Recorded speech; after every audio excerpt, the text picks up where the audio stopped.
ಇನ್ನು ಮೃತ ನೇಹಾ ಮನೆಗೆ ಸಾಕಷ್ಟು ರಾಜಕೀಯ ನಾಯಕರು ಭೇಟಿಯನ್ನ ಕೊಟ್ಟಿದ್ದಾರೆ. ಇವತ್ತು ಮೃತ ನೇಹಾ ಅವರ ನಿವಾಸಕ್ಕೆ ರಾಷ್ಟ್ರೀಯ ಬಿಜೆಪಿ ಅಧ್ಯಕ್ಷರಾದಂತಹ JP ನಡ್ಡಾ ಅವರು ಭೇಟಿಯನ್ನ ಕೊಡ್ತಾ ಇದ್ದಾರೆ. ಹುಬ್ಬಳ್ಳಿಯಲ್ಲಿರುವಂತಹ ನೇಹಾ ನಿವಾಸಕ್ಕೆ ತೆರಳಿ ಸಾಂತ್ವನವನ್ನ ಹೇಳಿದ್ದಾರೆ.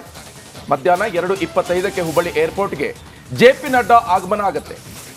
ಏರ್ಪೋರ್ಟ್ನಿಂದ ನೇರವಾಗಿ ನೇಹಾ ನಿವಾಸಕ್ಕೆ ಭೇಟಿಯನ್ನ ಕೊಡಲಿದ್ದಾರೆ. ಬಳಿಕ ಪಕ್ಷದ ಚಟುವಟಿಕೆಗಳಲ್ಲಿ ಬಿಜೆಪಿಯ ರಾಷ್ಟ್ರೀಯ ಅಧ್ಯಕ್ಷ JP ನಡ್ಡಾ ಅವರು ಭಾಗಿಯಾಗಲಿದ್ದಾರೆ. ಹಾಗಾದ್ರೆ ಪಕ್ಷದ ಚಟುವಟಿಕೆಗಳಲ್ಲಿ ಭಾಗಿಯಾದಂತಹ ಸಂದರ್ಭದಲ್ಲಿ ಯಾವ ರೀತಿಯಾಗಿ ಚರ್ಚೆಗಳು ಕೂಡ ನಡೀತಾವೆ, ಹಾಗಾದ್ರೆ ಹುಬ್ಬಳ್ಳಿಯಲ್ಲಿ ಯಾವ ರೀತಿಯಾಗಿ ರಾಜಕೀಯ ಚಟುವಟಿಕೆಯಲ್ಲಿ JP ನಡ್ಡಾ ಅವರು ಭಾಗಿಯಾಗಲಿದ್ದಾರೆ.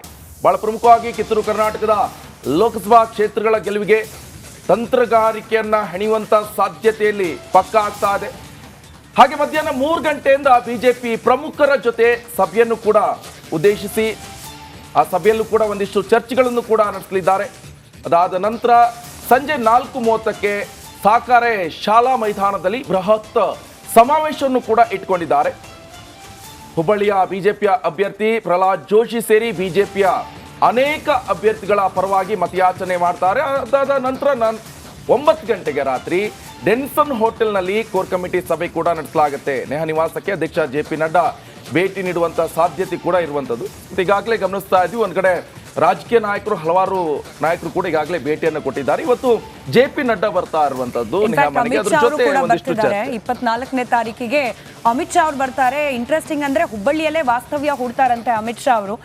ಉತ್ತರ ಕರ್ನಾಟಕ ಭಾಗದ ಮುಖಂಡರ ಜೊತೆಯಲ್ಲಿ ಸಭೆಯನ್ನ ನಡೆಸ್ತಾರೆ. ಫೋಕಸ್ ನಾರ್ತ್ ಕರ್ನಾಟಕ ಅನ್ನೋ ರೀತಿಯಲ್ಲಿ ಇರುತ್ತೆ. JP ನಡ್ಡಾ ಅವರು ಬರ್ತಾ ಇರೋದು ಪಕ್ಷದ ಕಾರ್ಯ ಚಟುವಟಿಕೆ ಹಾಗೆ ಚುನಾವಣೆಗೆ ಸಂಬಂಧಪಟ್ಟಂತೆ ಪಕ್ಷವನ್ನ ಮತ್ತಷ್ಟು ಹುರಿದುಂಬಿಸಿ ಟಾರ್ಗೆಟ್ 25+ ಏನಿದೆ ಅದನ್ನು ರೀಚ್ ಆಗ್ಲಿಕ್ಕೆ ಬೇಕಾದ ತಂತ್ರಗಾರಿಕೆಯನ್ನ ಮಾಡೋ ಸಲುವಾಗಿ.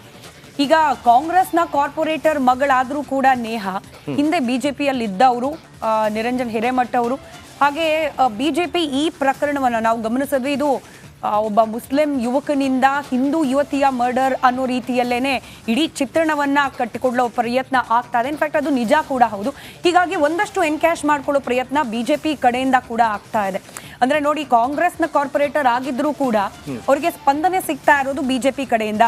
ಹೋಮ್ ಮಿನಿಸ್ಟರ್ ಹೆಂಗ್ ರಿಪ್ಲೈ ಮಾಡ್ಬಿಟ್ರು, ಮುಖ್ಯಮಂತ್ರಿಗಳ ಹೆಂಗ್ ರಿಯಾಕ್ಟ್ ಮಾಡಿದ್ರು ಈ ಪ್ರಕರಣಕ್ಕೆ ಸಂಬಂಧಪಟ್ಟಂತೆ.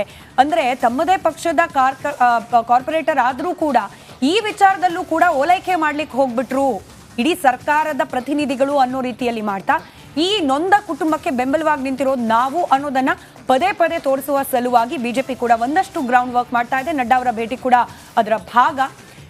ಇನ್ನು ವಿಶೇಷ ಅಂತಂದ್ರೆ ಈ ಕ್ಷೇತ್ರದಲ್ಲಿ, ಹುಬ್ಬಳ್ಳಿ ಧಾರವಾಡ ಕ್ಷೇತ್ರದಲ್ಲಿ ವೀಕ್ಷಕರಿಗೂ ಕೂಡ ಗೊತ್ತಿರೋ ಹಾಗೆ ಟ್ರಯಾಂಗಲ್ ಫೈಟ್ ಅನ್ನೋ ರೀತಿಯಲ್ಲಿ ಆಗೋಗಿತ್ತು. ಪ್ರಹ್ಲಾದ್ ಜೋಶಿ ಅವರ ವಿರುದ್ಧವಾಗಿ ಕಾಂಗ್ರೆಸ್ನ ಅಭ್ಯರ್ಥಿ, ಆದ್ರೆ ದಿಂಗಾಲೇಶ್ವರ ಶ್ರೀಗಳ ಆತಂಕ ಅದು ನೇರವಾಗಿ ಪೆಟ್ಟು ಬೀಳ್ತಾ ಇದ್ದಿದ್ದೇನೆ ಬಿಜೆಪಿ ವೋಟ್ ಬ್ಯಾಂಕಿಗೆ. ಹೀಗಾಗಿ ಇದನ್ನ ಸ್ವಲ್ಪ ದಿಂಗಾಲೇಶ್ವರ ಶ್ರೀಗಳ ಎಫೆಕ್ಟ್ ಸ್ವಲ್ಪ ಕಮ್ಮಿ ಮಾಡಿ ಹಿಂದೂ ವೋಟ್ಗಳ ಕ್ರೋಢೀಕರಣಕ್ಕೆ ನೇಹಾ ಪ್ರಕರಣ ಕೂಡ ಅನುಕೂಲ ಆಗಬಹುದಾ? ಬಿಜೆಪಿ ಸಹಜವಾಗಿ ಈ ಆಂಗಲ್ನಲ್ಲೂ ಕೂಡ, ಈ ಆಯಾಮದಲ್ಲೂ ಕೂಡ ಚಿಂತನೆಯನ್ನ ನಡೆಸ್ತಾ ಇದೆ. ಮತ್ತಷ್ಟು ಡೀಟೇಲ್ಸ್ ನಮ್ಮ ಪ್ರತಿನಿಧಿ ಸತೀಶ್ ಬಹುಶಃ ನೀಡ್ತಾ ಹೋಗ್ತಾರೆ. ನೇರ ಸಂಪರ್ಕದಲ್ಲಿದ್ದಾರೆ ಸತೀಶ್.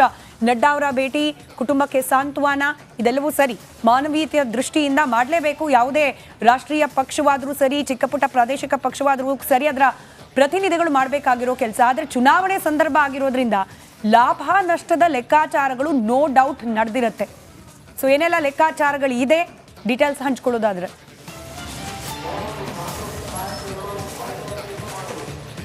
ಸ್ಮಿತಾ, ಇವತ್ತು JP ನಡ್ಡಾ ಅವರು ಹುಬ್ಬಳ್ಳಿಗೆ ಆಗಮಿಸಲಿದ್ದಾರೆ.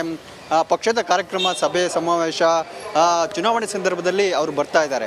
ಆದರೆ ಅದಕ್ಕೂ ಪ್ರಮುಖವಾಗಿ ಈಗ ಪ್ರಮುಖ ವಿಚಾರ ಹುಬ್ಬಳ್ಳಿಯ ವಿದ್ಯಾರ್ಥಿನಿ ನೇಹಾ ಹತ್ಯೆ, ಬರ್ಬರ ಹತ್ಯೆ. ಈ ಪ್ರಕರಣಕ್ಕೆ ಸಂಬಂಧಪಟ್ಟಂತೆ ಬಿಜೆಪಿ ಈಗಾಗಲೇ ಅವರ ನಿವಾಸಕ್ಕೆ ಹೋಗಿ, ಅಂದರೆ ಬಿಜೆಪಿ ನಾಯಕರು ನಿವಾಸಕ್ಕೆ ಹೋಗಿ ಸಾಂತ್ವನ ಹೇಳಿದ್ರು.